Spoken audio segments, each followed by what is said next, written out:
So my guest today, Scott Rockholm from Sandpoint. Scott, welcome today. Thanks for having me, Tom. So, we're going to talk a little bit about the wolf issue and the Lacey Act and the Pittman-Roberts Act, but I want to talk to you first a little bit about how you got started with the wolf issue. Well, Tom, first of all, I'm just like everybody else, and I got involved in the fight to save our game when I started noticing for myself. When it affected me personally, I started noticing the area that I hunt and the elk that I hunt started changing their behavior dramatically. At the same time, I discovered a great feature on the internet called YouTube, and this crusade that I went on started out on YouTube when I started filming and showing and explaining to the nation what's going on in Idaho specifically at that time, and then it grew into something larger. I think we are now around 2 million viewers. That's pretty impressive for a North Idaho person to get that kind of information out there. But one other thing that I was trying to do at the same time was convince our Fish and Game to get involved with me, help me get this information out, and try to inform the people on not only the corrupt process known as wolf introduction, but also to protect people from the dangers of living with wolves. And at the same time, all these things just came together, and it exploded for me and in our movement to save elk. So you started Save Western Wildlife. Yes, I was asked. I was encouraged by several people through a network that we formed on the internet through emailings and such, and then they talked me into it. I was reluctant to do so at first, but I realized that it's my duty as not only as a citizen of Idaho, but as a father and as a person that wants to continue the heritage of hunting for many generations to come. I felt it to be a duty, and I started that organization.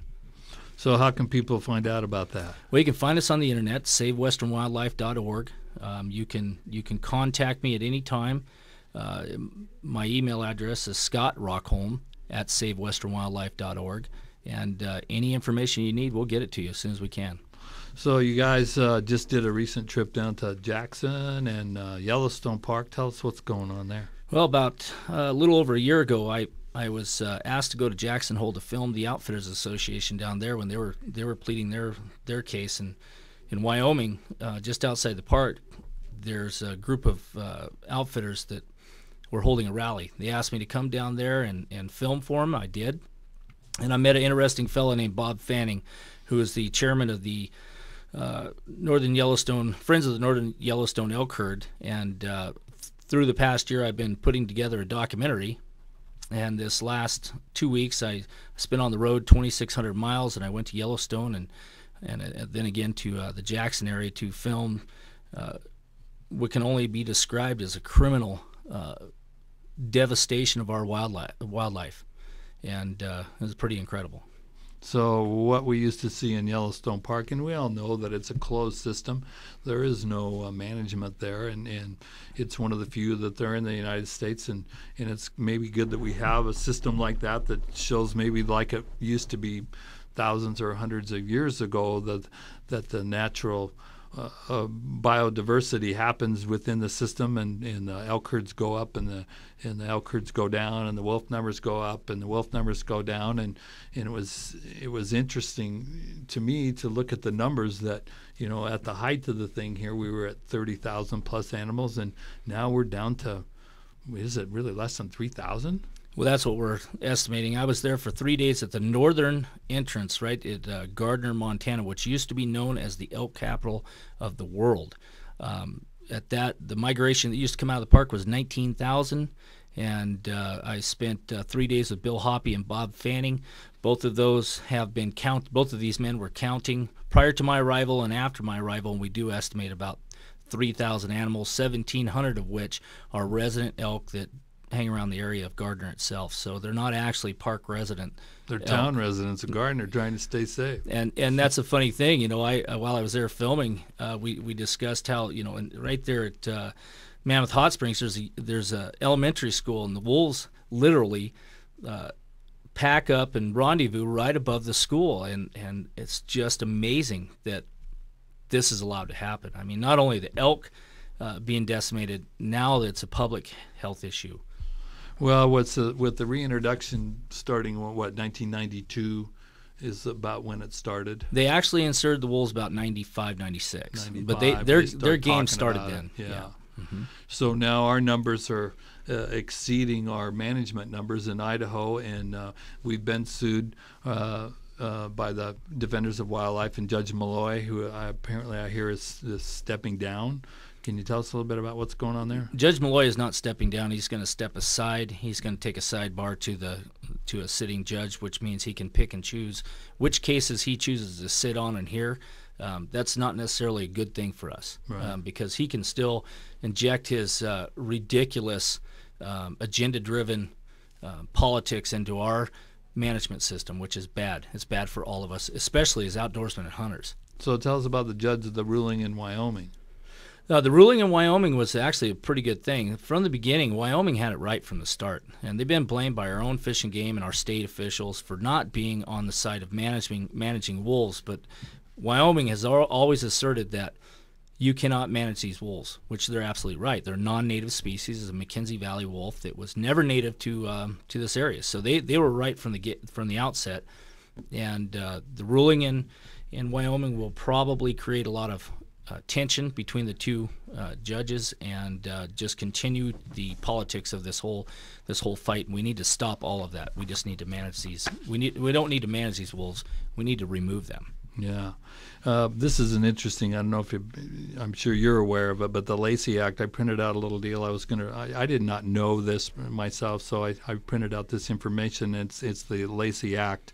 At the turn of the century, Yellowstone was wide open. It was hunted by contract hunters for the wealthy of the day. Much of the wealthy of today are using it to feed their wolf. I was left unchecked when there have been no wildlife in Yellowstone, the same situation that we have today. The Lacey Act was used to stop contract hunting and thus begin the long road of recovery and the resurrection of elk herds throughout the western states. The wolf was hunted to extinction. Only 30 wolves were taken during the purge of Yellowstone. Last wolf killed in the United States was in the Dakotas in 1930. First licensed elk hunt in Idaho was in 1948. Today, the elk are disappearing faster than Democrats in Louisiana.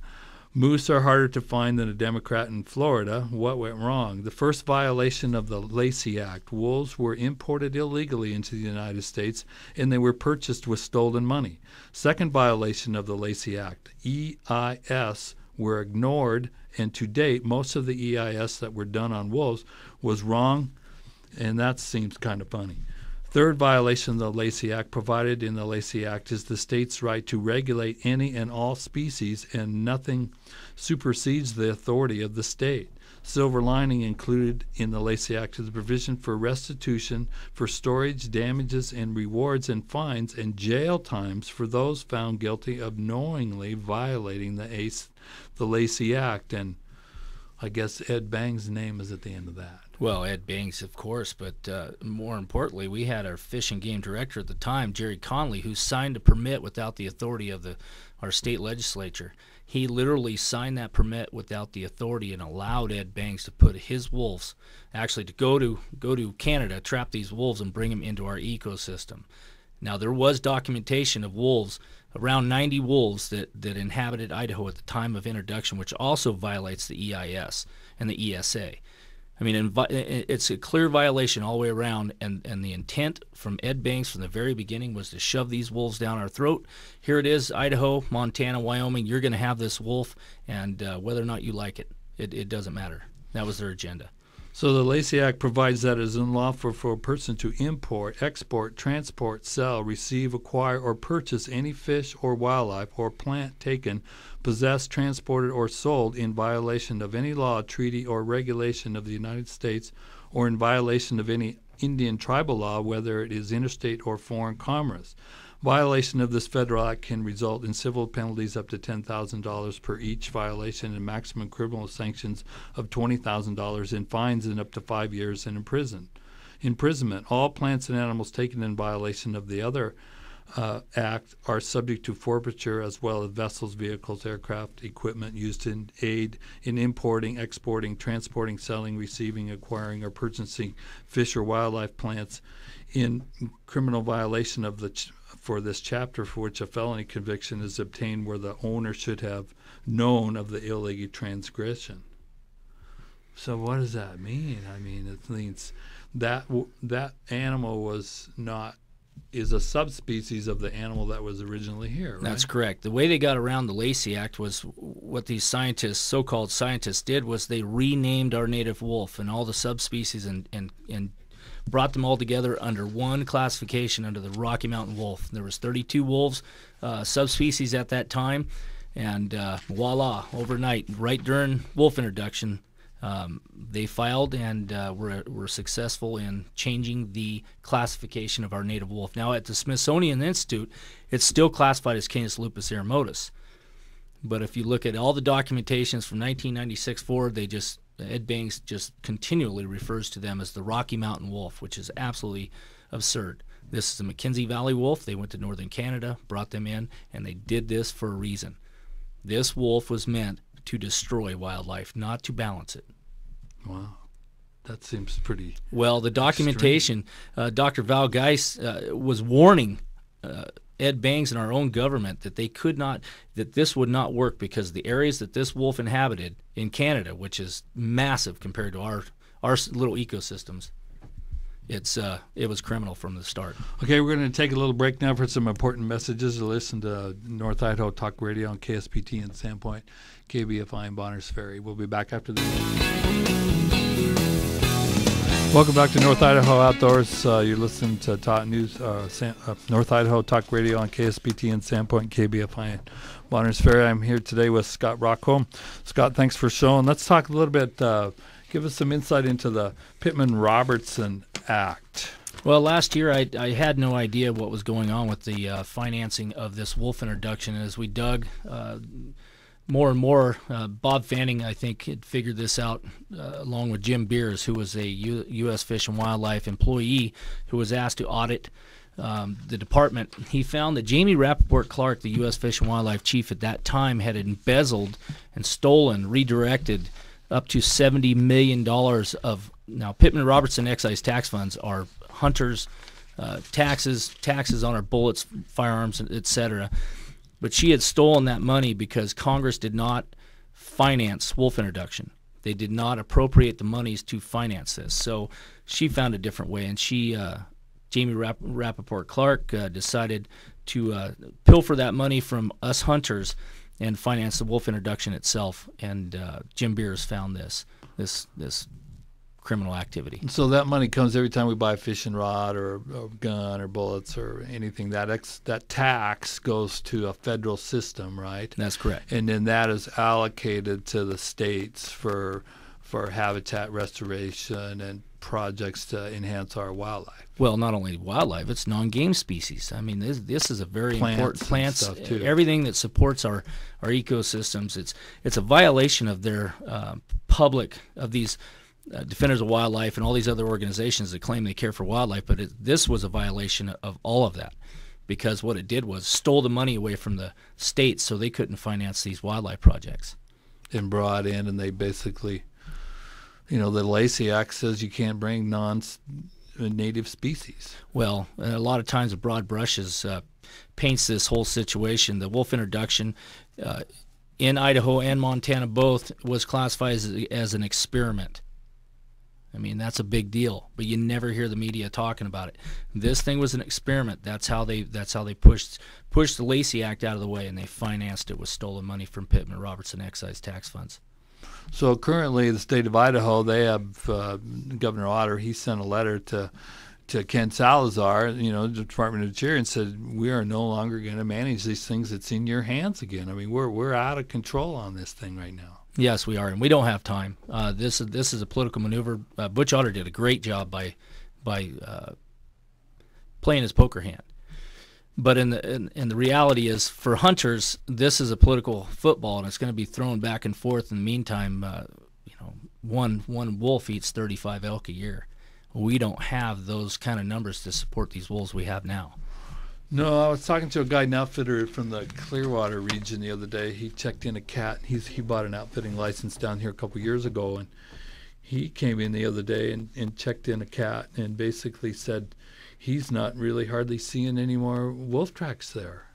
And I said, why is that? And he says, because there's nothing for them to eat now. They're moving either south or north because they got to have food. I mean, it's the same as Yellowstone. Pretty soon you're not going to see any elk in Yellowstone anymore. You're not going to see any moose. They're pretty much gone, right? Well, the moose in Yellowstone almost non-existent. In fact, on both ends, on the Jackson side and the northern Yellowstone herd in that area, there's virtually no moose left in Yellowstone. Now, you think about driving to Yellowstone to see the wildlife in our nation's zoo. This is the first national park, and it is becoming void of wildlife. Now, there still is a pretty good population of bison, but they're going to disappear too. But going back to your statement about wolves not being in a certain area, this is the problem I face when I try to convince hunters to get involved, because they may not see it in their drainage that they hunt every year today, but they're coming. They will feed on an area until there's virtually no animals left, and then they'll move on. Well, the changes in the regulations are obvious to that, and the lack of information in the regulations, because as you and I spoke before, Lightning Creek drainage is not discussed at all, and that place is being decimated. That's just out of Clark Fork, for those of you that don't know. They have preyed on the moose because it's a way easier target for them, right, than the elk. Right. The elk can run and move a little bit easier than they can, and I know some of my customers that had tags for that area. They couldn't find a moose hardly. No, and I filmed it. One of the tools I've been using in this fight is my camera. So it's getting the word's getting out. We just need more people to jump in and educate themselves. So do you have a time for your documentary to be coming out, or? I'm about 2 weeks away from completing my documentary. I've shot over 60 hours of film between the 3 states, and I'm showing the people what's happening in our wildlife. So we're going to try to get it on a national level on the news and stuff. Yes, from what I understand, the NRA is going to assist me in publication as well. So Rocky Mountain Elk Foundation, they've actually changed their tune on this whole thing too. Elk Foundation has come around quite a bit. David Allen's been really good. I'm very encouraged by what he's done. Well, it's affecting things as we speak, and just seeing the regulations here in North Idaho, north of the Ponderay drainage, period. Yeah. And that could be coming to elk next and deer next. I mean, hopefully we don't have a bad winter this winter. We've come off 2 really good winters. Our herds were actually doing in fairly good condition, but now we have another predator that's not managed. He is the top of the food chain. That's correct. He's the top dog. There's nobody that preys on him other than himself. Okay, Scott, hey, I thank you for coming in today. Give us a little more insight and information on what's going on in North Idaho and surrounding area with this issue. So have a good one. Thanks for coming, and thanks for listening to North Idaho Outdoors. AM 1400 KSPT Sandpoint, AM 1450 KBFI Bonners Ferry, North Idaho's Talk Radio.